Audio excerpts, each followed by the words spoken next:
What is up, everybody? Welcome back to the channel. You're watching Journey into Wealth. This is probably loud. Let's turn that down. Can you hear me better? Okay. So I've been cruising around the internet today, and I found this trend that's been going around on YouTube, and I thought it was fun. They use this site called Tier Maker, and they scroll around and they list things. They rank things based on how popular or how good or bad or whatever it is. And I thought it would be fun to do a video real quick. And I thought I would make one based around the products that I use for eBay every day and just kind of rank them. So I'm going to screen record this, and we're going to talk about some of the products that I use on a daily basis for my eBay business and what I think about them, if they're worth it, if they're not worth it, that kind of thing. And I just thought it'd be something fun to do. So stick around, check it out. Links are always in the description below. So if you see anything you like, I did link to almost everything, I believe. But let's get into it and see what we think. All right, so this is Tier Maker, right? And you got a bunch of pictures down here on the bottom that you can basically rate things on 1 through 5, right? So pro level, for me on this list here, pro level would be like over and above what you actually need. Must-haves obviously are things that you gotta have once you're rolling. Useful sometimes is just basic necessities. I think are like for beginners, for the things that people need when they're getting started. And then don't bother, just don't bother, obviously. So let's get into it. The first thing on here is this cleaning gel looking stuff.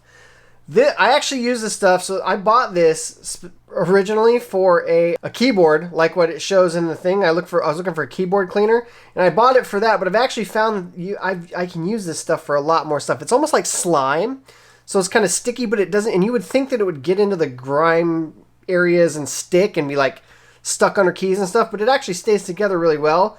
And I use it to clean like things with like little tiny crevices and stuff like that. That you can just put the slime stuff over it and peel the slime back off, and it pulls the dirt out. It's actually really good for keyboard stuff. It's not at all like a main staple of what I use. I bought it specifically for a mechanical keyboard that I bought that I was going to sell, and that's why I have it. But I tossed it in the list because it's kind of a fun product, and plus my kid likes to play with it. So we're going to put it into useful sometimes, because like I said, it's not a staple. It's not like something I use all the time, but it has come in handy on several different occasions, actually. Not even just with keyboards, but like other products and stuff like that. I cleaned my Apple AirPods case with it. I thought I was going to get it stuck in there, but I didn't. So it's just one of those things. Maybe we should do it like this. We'll do love, what I love about the product, what I hate about the product, and then where it ranks on the thing. So I love the fact that it's convenient. There's not really anything that I hate about that product. The next thing on the list here is the Scotch Pack and Seal. This stuff is amazing, okay? I actually really like this stuff a lot. It's expensive, so that's the con. So I love that it's super convenient for anything oddly shaped or anything like that. It's going to be something that's like, you can pack, like they got a racket, I think, or ping pong paddle or something like that as their stock photo here.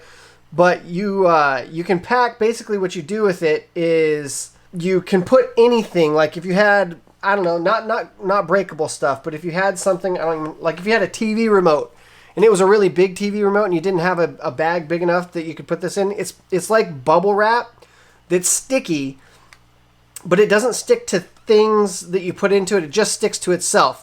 So you'd put the remote in there, you fold it over. It's really cool. I like it a lot. It's great for things that are not very breakable, that don't have, like I use it for tennis rackets a lot, because tennis rackets are just long enough that I can't put it in like a 1095 box without doing a Franken box. So I put it in there for like tennis rackets and racquetball rackets and things like that I sell, because it's super easy to just fold over. It's protected, and then you can ship it like it's in a poly bag or like an envelope, and it turns out to be pretty cheap. It is relatively expensive. For like 200 feet, it's like 80 bucks or something like that. I'll link it it's all in the description below. If you want to check it out, check it out. We'll put that in useful sometimes though, because it is expensive. If that was all you were using, you would spend a fortune on shipping materials. So there's definitely better ways to ship things, but there are certain things that you can definitely ship with that's 100% worth the money. So we'll put it in useful sometimes. Beginners don't necessarily need to have it unless they want to spend the money. Next on the list, looks like we got a photo studio. Obviously, it's a must-have to have a photo studio so that you can, or not a photo studio, but some lights and stuff like that to shot or to sell on eBay. I actually have this, or a kit like this anyway, and it's kind of bulky, so that's the things that I don't like. I don't like that it's bulky, so you have to like put it up and take it down and all that stuff. But I also like the fact that you can take it down and store it if you don't have like a dedicated setup. So it'll make your pictures look way better. It's something that's like you can set it up and take it down if you're doing this out of your living room or something like that. And you don't have a dedicated setup, but it is kind of big and bulky. So if you don't have room, like the soft boxes are huge. Right now, actually, in my storage unit, I actually use just regular LED garage lights, and they've been working really good, and they're really small, so they don't take up a whole ton of room. Anyway, so that's a photo setup I think is a must-have for an eBay seller. Let's see here. What is this, a tape gun? Yeah, it looks like a tape gun.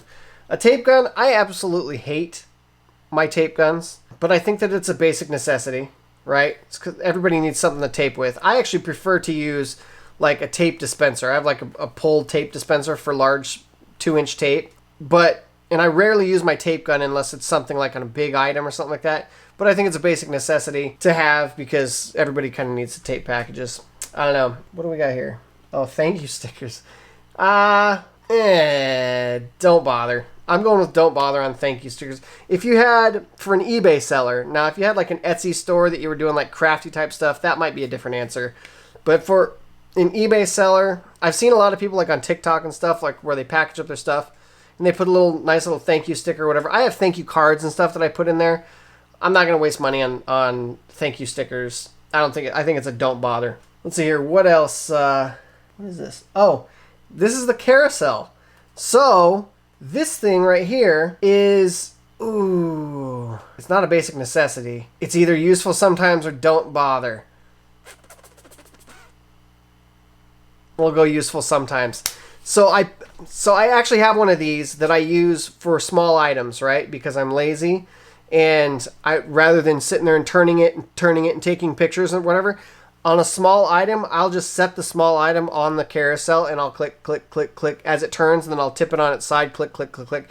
And it can get a whole revolution in like 30 seconds. So it makes all of your pictures are like equal as far as where they're at. You're not like random angles and stuff like that. And it makes it super easy. It's a little bit expensive. I think if I remember correctly, I paid like $90 for it. But it holds like 80 pounds or 100 pounds or something like that. So you can put a lot of stuff on there. What I originally bought it for was because I was going to make TikToks with some of my products spinning around just like as feature highlights or whatever, videos. And I did that for a long time. I recorded a video of like a full revolution, and then I just went through and I pulled out frames from that. So I had a video to post to promote my items with. And then I also had the pictures from the rotation to use in my eBay listing. So it was like killing two birds with one stone kind of a thing. For how much it cost, for like $80, $90, something like that. Useful sometimes if you have the spare money, but definitely don't spend your money on it if it's something like if you're just getting started or you don't have the extra cash flow or anything like that, or you don't have a specific use for it.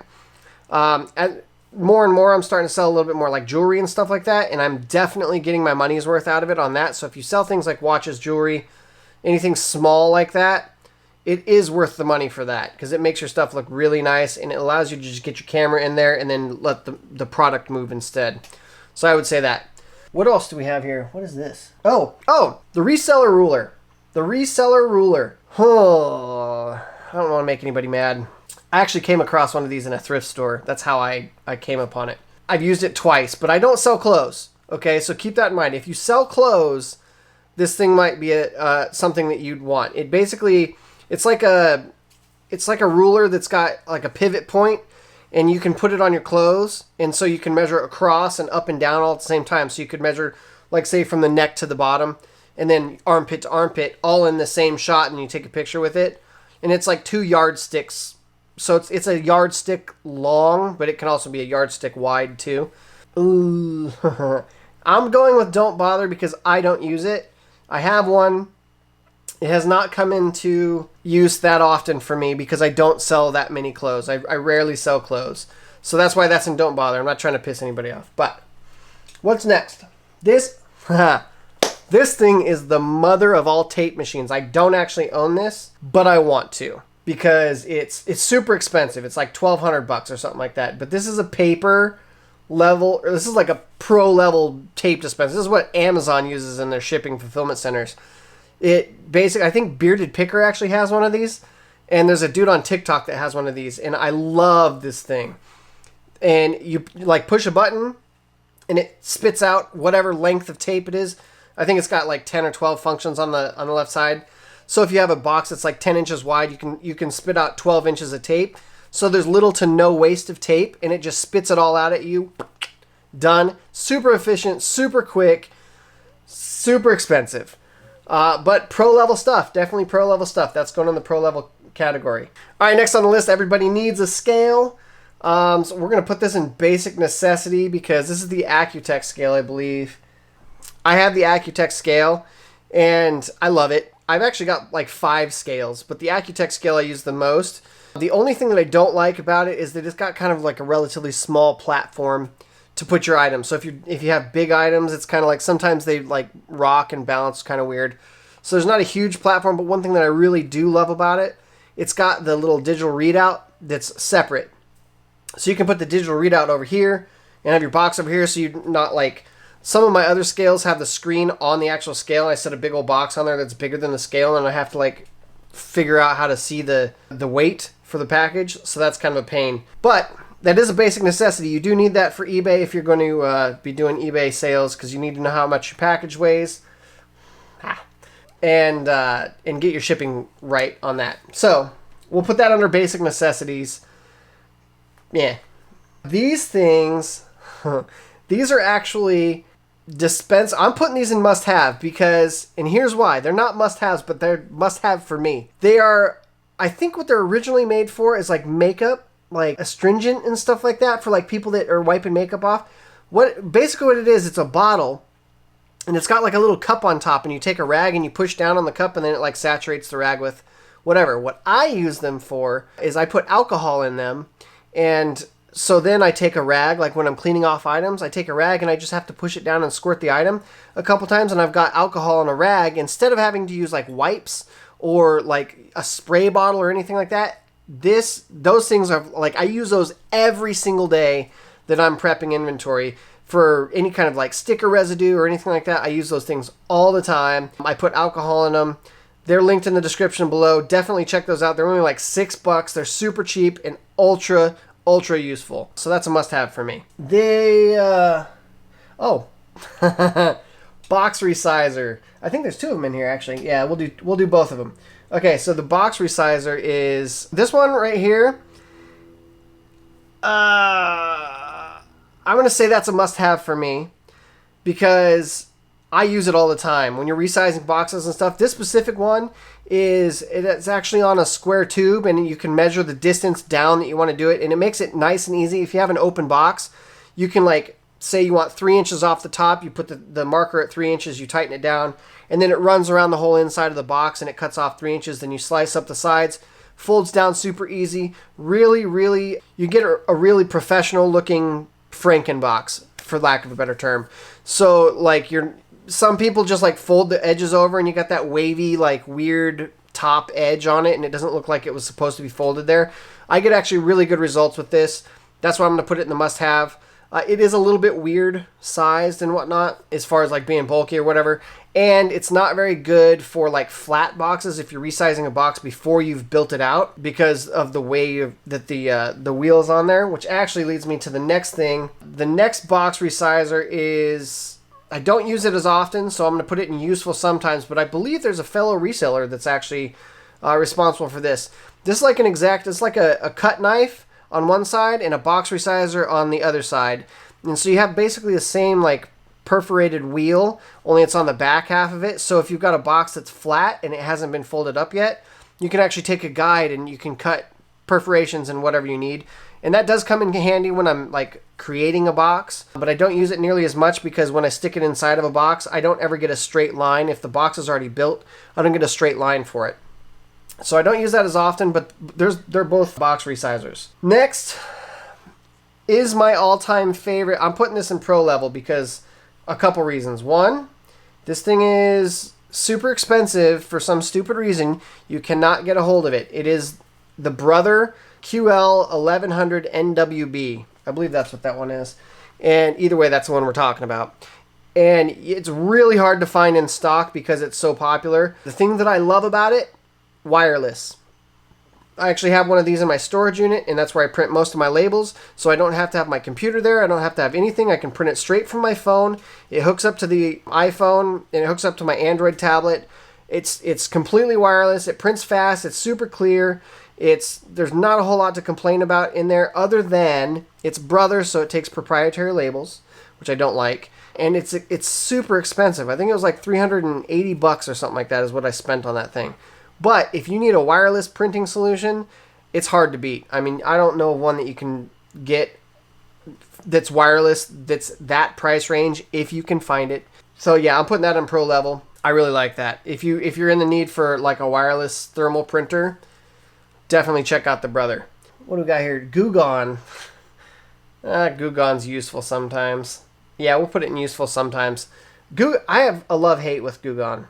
Goo Gone gets rid of some stuff, residues and stuff like that on certain items, but it's also not safe for all items, and it leaves behind kind of an oily residue. So if you're using Goo Gone, make sure that you are doing a small test spot, or you know what you're putting it on, because it will not always, like for some reason with glass, I cannot get it off of glass. After I put it on glass to get sticker residue off, I cannot get the residue of the Goo Gone off the glass without like basically running it through the dishwasher. I don't know if that's just me or what. I use alcohol to kind of get rid of it, and on glass I use alcohol anyway, so I rarely use Goo Gone. But Goo Gone comes in, there's a certain few examples of when Goo Gone is better than like alcohol. If there's something that's like not color fast, so you might like lose color, or like a dye on top of something. The Goo Gone's pretty good about that. Useful sometimes. Most of the time I use alcohol for getting residue off though. We got a, oh, you know what? Let's do Scotty Peelers here really quick. Scotty Peelers, I'm going to go, is it must-have or useful sometimes? We're going must-have on Scotty Peelers because when you're peeling labels, like if you go to Goodwill, if you're sourcing from thrift stores and stuff like that, and you're getting like things with stickers on them and stuff, if you're peeling them with your fingers, you probably already had like several times where like your cuticle, or not cuticles, what's that underneath your fingernails, gets all either gross or like gets stabbed by the corner of stickers or whatever. These things come in super handy for that. But what I actually really like using them for, the plastic ones especially, is I'll use a heat gun. Well, the heat gun's not even on here. I'll use a heat gun, heat up the sticker, and then before it's even cool, I'll stick the Scotty Peeler under there, and it basically takes a tag right off. And then your hands don't have to be near the hot and everything like that. So they're super convenient. The only thing I don't like about them, they're really cheap. They're only like $8, but they do go dull every so often, and you have to like get new ones or whatever. The metal one that I have, I don't like that one because I've cut myself on it like 3 times. It's sharp. It does the job. Don't get me wrong. It doesn't seem to like me. It cuts me up. This is a label dispenser. For me, specifically, oh man, I don't know where to put this. The label dispenser is something that I use a lot because I number my inventory with stickers, so sequentially numbered items, and I use the label dispenser a lot for that. I actually have one that's like 4 things wide. So I have my label, my inventory stickers on there. I have some fragile stickers on there. I have a this side up sticker that's on there, and I have something else on there. Anyway, I use it. So when those come in handy, it makes it super easy to just pull down on it and get your sticker and go, rather than trying to fuss around with a roll of whatever and have it come undone. I dropped my inventory labels one time, and that's what made me buy this actually. So for me specifically, I think it's got to be a must-have. It's something that I definitely use every day. It's not something, I don't know, man. That's a hard one. They're only like $40 or $50, so they're not super expensive, but it's something that I use a lot. It's not necessarily a must-have for everybody. It's a must-have for me, though. Let's say that. And then the last thing here, this is a Rollo printer. Okay, so the only printer that I have, well, I have 2 other printers, actually. I have a Zebra, an old school Zebra printer that I got from UPS forever ago, which still works and works like a crazy workhorse. Actually, see, it's right here. The only other printer that I have is the Rollo Printer, and I don't use it nearly as much as I probably should. I probably should trade the Zebra out for the Rollo. I don't know where to put it though. I think useful sometimes. So the thing about the printer, the Rollo Printer, that I don't like is that you're tied to a computer, so it's either USB or whatever, and you have to plug in to send your labels. They were supposed to release a Wi-Fi one, and when they do, or a Bluetooth one, and when they do, it's gonna fly off the shelves, I'm sure. But it does print really quick. It's got really good resolution, and that thing, the Rollo Printer, prints faster than the Brother. It just rolls through, and it takes any kind of label that you can feed it. So like I think it's up to 5 inches or 4 3/4 or something like that. So you can do 4x6 shipping labels, no problem. But you can also do small stuff. You can even do circle stock on it. There's a girl that I watch on TikTok that does stickers on her Rollo Printer. I don't know where to put it. I'm putting it in useful sometimes because for me specifically, I don't use it nearly as much as I use my Brother. And I use my Zebra for any kind of extra stuff that I do here at home. So that's the lineup. That's where everything goes. I'm surprised actually that I don't have more things in the don't bother category. But I think next goal for me is to get one of those. The tape dispenser on the very top and in the pro level is the 555 ESA. I think that's my next spend, and I think that all in I'll probably have to spend about $1,500 on it for the accessories that I want and the tape dispenser itself plus some tape. But I think that's my next purchase for my business here because it's just so cool. But everything else, that's kind of where it lands for me. Hopefully you enjoyed the video. If you did, let me know. What did I forget and where would it rank? Let me know in the comment section below. Let me know what you have that I don't have on this list. Let me know if you enjoy this type of video because I'm having a super good time going through this site and like finding things to rank. So I might actually do a few more videos just regarding this kind of thing. Let me know if you like them in the comment section below. If you would, please like, favorite, comment, subscribe, do the YouTube thing. I appreciate you watching, and I'll see you in the next video.